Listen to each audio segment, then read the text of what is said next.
Olá pessoal, estou gravando aqui a mensagem de domingo. Não consegui gravar a mensagem da celebração no domingo, então estou gravando na minha casa hoje. Para quem não pôde estar na celebração, então receber essa palavra em seu coração, tá bem? Vamos orar.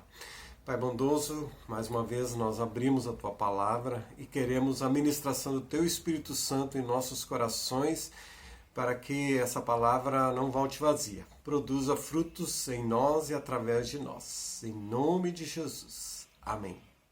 Amém.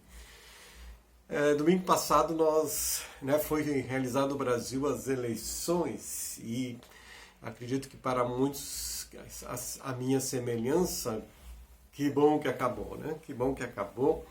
E eu ouvi uma frase que diz assim: após as eleições, os encontros com amigos e familiares serão chamados de audiência de conciliação. Infelizmente, né, haverá necessidade de muitas reconciliações aí, porque a política aí colocou pessoas em divergências, né? Quase se tornaram inimigos. Espero que não seja o teu caso, que nós consigamos viver juntos e unidos apesar das diferenças políticas, né? Então, mas nós temos a oportunidade de eleger os nossos governantes, eleger as pessoas, né? Pelo menos temos essa liberdade, graças a Deus. E eu quero trabalhar um pouquinho aqui, pensar um pouquinho sobre essa questão das eleições, né? E quando nós olhamos para a Bíblia, eu quero me referir à eleição dentro do povo de Deus. Quando nós escolhemos líderes dentro da igreja, e a Bíblia apresenta alguns requisitos para que alguém seja líder na igreja ou sirva a Deus, né, em alguma função na igreja.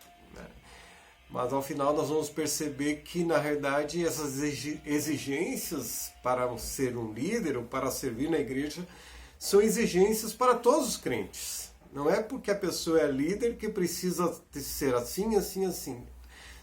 Na verdade, nós como filhos de Deus, como discípulos, precisamos desses critérios, dessa vida com Deus, né? E não é só para quem é líder. Mas há uma referência, então, que eu quero citar, que nós vamos ver na Bíblia que em várias ocasiões, no Antigo Testamento e no Novo Testamento, o povo precisou se reunir para escolher os seus líderes, para escolher os seus representantes, enfim, né, para quem eles queriam servir diante do povo, né? Então você vai encontrar isso em vários casos na Bíblia, tá? E quando a Bíblia coloca assim para o povo escolher aquele líder, não é demérito para aquele que não foi escolhido, porque não há, na liderança da igreja, não há como colocar todo mundo na liderança. Até mesmo aqui no nosso governo, né, na política do país, nós escolhemos os representantes, não tem como todo mundo estar lá no Congresso. Então nós elegemos um representante que vai nos representar, vai votar em nosso lugar lá no Congresso, ou o presidente que vai nos representar para governar, para dirigir as questões do país, né? E na igreja não é diferente, nós escolhemos os líderes, tá certo?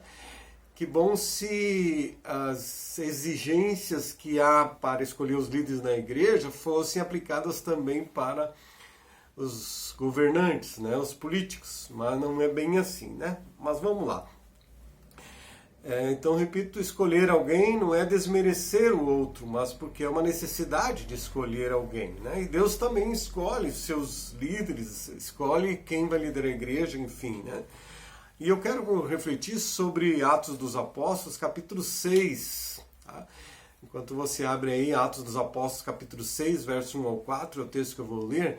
Mas vale lembrar que já logo lá em Atos 1, quando Jesus ressuscita, né, e vai ao céu, a igreja se reúne para escolher o substituto de Judas. Então ali a igreja já precisou escolher quem iria substituir Judas. Agora nós vemos aqui uma outra necessidade da igreja, que está em Atos 6, eu leio do verso 1 ao 4, que diz assim: Naqueles dias, crescendo o número de discípulos, os judeus de fala grega, entre eles, queixaram-se dos judeus de fala hebraica, porque suas viúvas estavam sendo esquecidas na distribuição diária de alimento.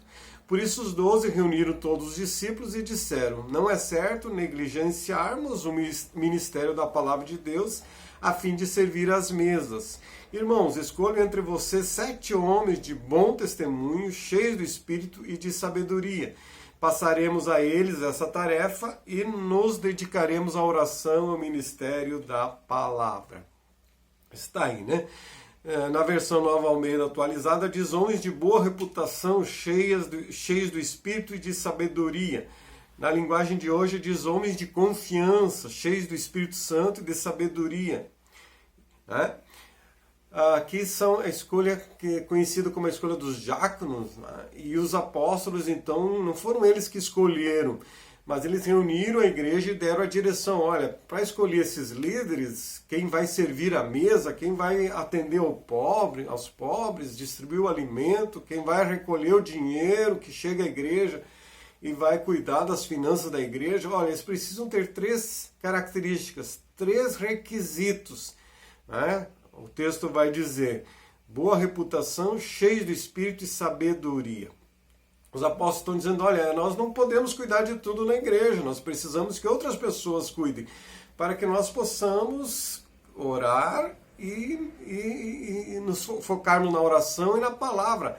Os apóstolos estavam fazendo outras atividades e isso estava comprometendo a função principal deles, que era a oração e o ministério da palavra. É isso que eles orientam então a igreja, e a igreja vai escolher então esses 7 irmãos para assumirem essa função aqui de servir, né? Na verdade, esse servir, eu gosto dessa expressão, essa ideia de garçom, né? De que nós estamos, como todos nós como membros da igreja, estamos ali para servir uns aos outros, sermos garçons espirituais, das coisas espirituais dos nossos irmãos, atender os nossos irmãos com a oração, com a palavra, enfim, as necessidades que a igreja tem, nós estamos servindo, né? Servindo aos nossos irmãos. Essa é a ideia, porque Jesus também veio para servir e não para ser servido. E nós somos chamados para também servirmos uns aos outros, né? E os apóstolos vão dizer: olha, outras pessoas precisam cuidar dessa área que nós não conseguimos atender tudo. Então o texto apresenta aqui 3 qualidades ou 3 requisitos necessários para servir na igreja. Não é só para ser pastor, para ser presbítero. As pessoas precisam, todos os crentes precisam desses requisitos na sua vida cristã. Perceba isso. Quero deixar isso bem claro, que às vezes aqueles que são líderes têm que ser melhores que os outros. Todos devemos buscar isso. Não é porque eu não sou o líder ou você não é líder que você, então eu posso ter uma vida de qualquer jeito. Não, você é um discípulo de Jesus e precisa cuidar da sua vida. E esses requisitos para liderança, claro que se observa isso na vida das pessoas, não dá para colocar qualquer pessoa como líder, então, ou para servir algumas funções na igreja. Mas isso não exclui os demais crentes de que podem levar a vida de qualquer jeito, porque nós somos discípulos de Cristo. Então precisamos cuidar para sermos bons discípulos de Jesus. Vamos lá, as 3 qualidades, os 3 requisitos, né, apresentados. O primeiro requisito é a exigência moral, né, como diz a boa reputação. Ou seja, como é a vida da pessoa na convivência com os outros. Como é a vida da pessoa na convivência na sua família. Como é a convivência da pessoa na igreja, o tratamento dela. Alguém disse que a reputação chega antes da pessoa, né? Chega antes que a pessoa está chegando a sua reputação. É bem verdade que hoje as mídias sociais acabam denegrindo, né? Acusando com falsas acusações, manchando a história e a vida da pessoa. Mas na igreja é necessário ver como é a vida da pessoa, o que é a sua família, como a família vê a pessoa, né? Ou seja, Deus não escolhe a pessoa pela sua estatura, pela cor da pele, pela força, né? Pelas condições econômicas, não. Deus escolhe pelo bom caráter. O que é um caráter, né? O caráter é como a medida do caráter da pessoa é a confiança que as outras pessoas têm nela, né? O caráter é como a vida da pessoa inspira as outras pessoas a partir do seu comportamento, a partir das suas ações, a partir do seu relacionamento. Inspira confiança, ela tem um bom caráter ou é um mau caráter? Nas suas relações econômicas, nas suas relações com as outras pessoas, ela é de bom caráter, tem uma boa reputação? É isso que os apóstolos orientam, né? Reputação é o que as pessoas falam a teu respeito. Ou seja, o ser, quem você é mais importante do que tu faz na igreja ou faz para Deus. O ser é mais importante do que o que tu tens. Por outro lado, aquilo que tu faz revela quem tu és, né? Revela quem tu és. A maneira como tu lidas com o que tu tens, com o que Deus te deu, revela quem tu é. Revela quem tu és. A maneira como tu busca a Deus revela o teu temor a Deus. A maneira como tu trata as pessoas revela o teu caráter. E vai, então, resultar na tua reputação. Então, esse é o primeiro requisito, uma exigência moral. O segundo requisito é espiritual, diz cheio do Espírito Santo. Ou seja, uma pessoa que tem vida com Deus, uma pessoa com vida de oração, uma pessoa que vida com a palavra. Como podemos identificar uma pessoa cheia do Espírito Santo? É subjetivo, né? Como é que a pessoa está cheia do Espírito Santo? Na carta aos Gálatas, capítulo 5, versos 22 e 23, o apóstolo Paulo mostra que uma pessoa cheia do Espírito Santo, ela vai produzir o fruto do Espírito Santo. E qual é esse fruto, né? Ele diz, o fruto do Espírito é amor, alegria, paz, paciência, amabilidade, bondade, fidelidade, mansidão e domínio próprio. O fruto revela se a pessoa está cheia do Espírito Santo. Como é que ela vive, né? Mesmo para servir as mesas, para distribuir alimento, para tratar as finanças da igreja, é necessária a comunhão com Deus, não é uma tarefa. Vou desenvolver essa tarefa. Não, comunhão com Deus é necessário para você estar então envolvido em ajudar as pessoas, em ministrar na vida das crianças, né? Em estar no louvor, em estar na tesouraria, em estar em qualquer função. E repito, você como crente precisa boa reputação e precisa ser cheio do Espírito Santo. É óbvio que para ter uma função na igreja, exercer uma liderança, isso tem que ser notório, certo? Mas esses são objetivos para todo crente. O terceiro requisito apresentado pelos apóstolos é um requisito cognitivo, intelectual, quando ele fala de sabedoria, ou seja, a questão de ter habilidade para aquela função, não somente ser uma boa pessoa, ter um bom caráter, mas ter dons, ter habilidades, talentos para aquela função. É preciso a pessoa estar qualificada para exercer aquela função. E além de estar qualificada, ser cheio de espírito, a pessoa ter boa reputação, a pessoa precisa ter disposição. Às vezes as pessoas querem, né? Mas não tem tempo. Às vezes então tem que ter disponibilidade e disposição. Às vezes a pessoa tem disponibilidade, tem tempo, mas não tem comunhão com Deus, não tem reputação, não tem habilidade para aquela função. Né? E às vezes a pessoa tem disponibilidade, mas não tem disposição, não tem vontade, não quer se envolver, deixa para os outros. Né? Algumas têm disposição, querem, mas não tem tempo. Não tem tempo. Agora, eu penso que estar disposto a ter disposição é mais importante do que ter tempo, estar disponível, né? Ocioso com tempo. Porque quem tem disposição vai encontrar tempo, vai organizar a sua vida. Deus vai prover os recursos para quem tem disposição. Eu não tenho tempo para orar, né? O que, na verdade, o que tu não tem é vontade de orar, não tem disposição, porque o tempo a gente arruma. Eu não tenho vontade disso. Aliás, esperar a vontade chegar, talvez nunca vai chegar. O que nós precisamos é ter decisões de eu vou orar, eu vou ler a Bíblia, eu vou frequentar a igreja, eu vou visitar um irmão, eu vou Porque se a gente ficar esperando a vontade, Jesus pode voltar e aí a vontade não chegou ainda, né? Então, nós temos que decidir fazer a vontade de Deus. Tá certo? Então, a exigência moral, né? A boa reputação, exigência espiritual, cheio do Espírito Santo, e a exigência intelectual, cognitiva, a pessoa ter habilidades, capacidades para exercer a função. É isso que o texto nos diz. E eu quero estender um pouquinho que o apóstolo Paulo, escrevendo a Timóteo, ele vai expor um pouquinho mais detalhado isso que está nesse pequeno texto aqui que eu li, e quando ele vai falar sobre a escolha de presbítero e a escolha de diáconos, e você leia com calma em casa, eu não vou olhar versículo a versículo aqui, mas você vai perceber nessa leitura que esses três requisitos aparecem de uma forma mais detalhada aqui, né? Nesse texto, a questão do caráter, a questão de vida com Deus e a questão de habilidades.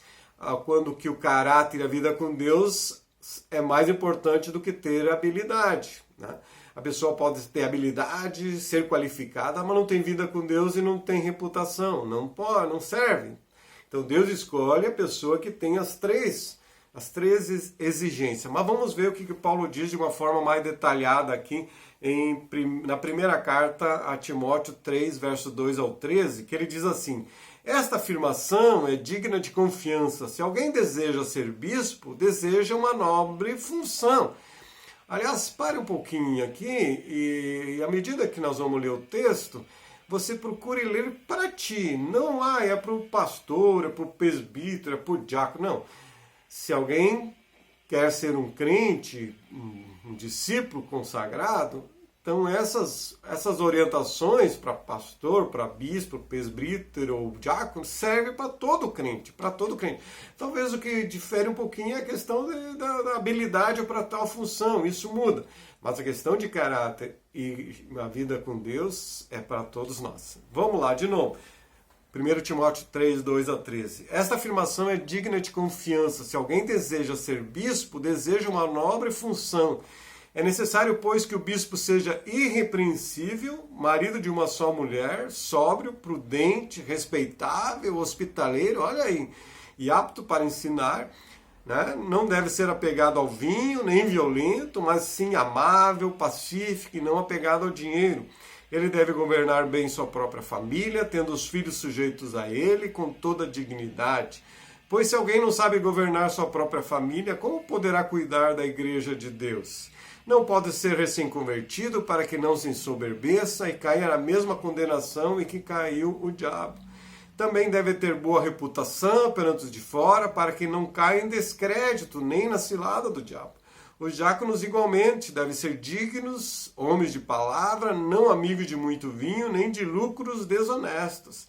Devem apegar-se ao ministério da fé com a consciência limpa. Devem ser primeiramente experimentados, depois, se não houver nada contra eles, que atuem como diáconos. As mulheres igualmente sejam dignas, não caluniadoras, mas sóbrias e confiáveis em tudo. O diácono deve ser marido de uma só mulher e governar bem seus filhos e sua própria casa. Os que servirem bem alcançarão uma excelente posição e grande determinação na fé em Cristo Jesus. Olha aí, né? O texto então apresenta aqui qualidades de caráter, de vida com Deus e habilidades para a função. É bom lembrar aqui que não está falando da salvação, né? A salvação, nós sermos salvos, é pela graça de Deus, mediante a nossa fé em Cristo. E não é por obras, não é por mérito, não é por esforço. A salvação não é por mérito. Mas para servir a Deus há algumas exigências moral, espiritual e de capacidade, né? Então salvação é para todos. Agora, para servir a Deus, precisa ter uma consagração. Deus quer isso de cada um de nós, certo? E repito, alguém tem dúvida de que esses princípios que eu li no texto aí de primeira carta a Timóteo, alguém tem dúvida que isso não se aplica a todo crente? É para todo crente. Não é porque a pessoa não vai ser líder que agora ela pode maltratar a esposa, briguento, porque não é líder. Não, é para todos nós. Ser pessoas dignas, ser pessoas obedientes a Deus, pessoas tementes a Deus, é para todos os crentes. Tá? E além do que falei até agora, vale a pena nós pensarmos o que levou Deus a escolher algumas pessoas e a rejeitar outras para a liderança. O que levou Deus a escolher Noé? O que levou Deus a escolher Abraão? O que levou Deus a escolher Moisés? O que levou Deus a escolher os profetas? Né? O que levou Jesus a escolher os discípulos? O que levou Deus a escolher Davi e rejeitar a Saul? Né? E aqui no caso de Saul e Davi, né, Antigo Testamento, o povo queria um rei, né? Queria um rei, eles vinham os outros povos, nós vamos sair para a guerra e precisamos de alguém que puxa a espada, alguém valente.